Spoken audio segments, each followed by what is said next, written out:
That's my answer. Better than President Johnson, who signed the Voting Rights Act? And for you to start off a question and answer period, especially when you're 35 minutes late because you couldn't get your equipment to work, in such a hostile manner, I think it's a disgrace. Let me just ask a follow-up, sir, and then we'll move on to other questions here. Some of your own supporters, including Republicans on Capitol Hill, have labeled Vice President Kamala Harris, who is the first Black and Asian American woman to serve as vice president and be on a major party ticket, as a DEI hire.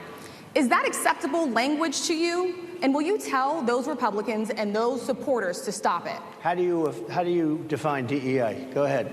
How do you define diversity, equity, inclusion? Okay, yeah, go ahead. Is that what your definition? That is give me a literally definition the words then. Would you give me a definition DEI. of that? Give me a definition. Sir, I'm asking you a question, No, you a very have to direct question. Define it for me, if you would. I just defined it, sir. Do you believe that Vice President Kamala Harris is only on the ticket because she is a Black woman? Well, I can say no. I think it's maybe a little bit different. So I've known her a long time indirectly, not directly very much, and she was always of Indian heritage, and she was only promoting Indian heritage. I didn't know she was Black until a number of years ago when she happened to turn Black, and now she wants to be known as Black.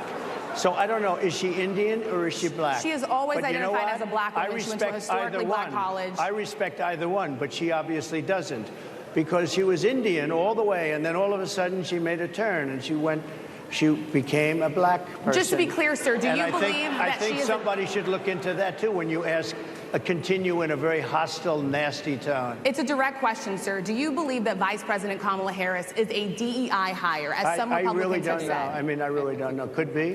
There are some, and there are plenty. I know this lady right over there, Harris, is a fantastic person who just interviewed me at length. And we had a great interview, I think, and I heard you got very good ratings on that. Well, you told me it was the longest one of your life, so we had a good discussion. Look, I want to talk about why you're here today. I mean, it is not lost on us how divided we are as a country. And as you were coming today, we really got to see that we were divided along the lines of race, along the lines of gender. And there is this question of, in this moment where we are, why come here? What is your message today? My message is to stop people from invading our country that are taking, frankly, a lot of problems with it. But one of the big problems, and a lot of the journalists in this room I know and I have great respect for, a lot of the journalists in this room are Black. I will tell you that coming from the border are millions and millions of people that happen to be taking Black jobs. You had the best. What exactly is a Black job, sir? A Black job is anybody that has a job. That's what it is. Anybody that has a job. All right.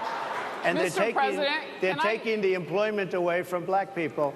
They're coming in, they're invading. It's an invasion of millions of people, probably 15, 16, 17 million people. I have a feeling it's much more than that. And everybody's been seeing what's happened.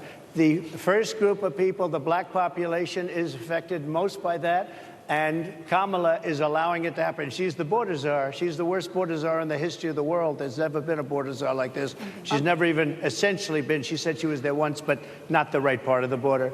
So she was a border czar. She's done a horrible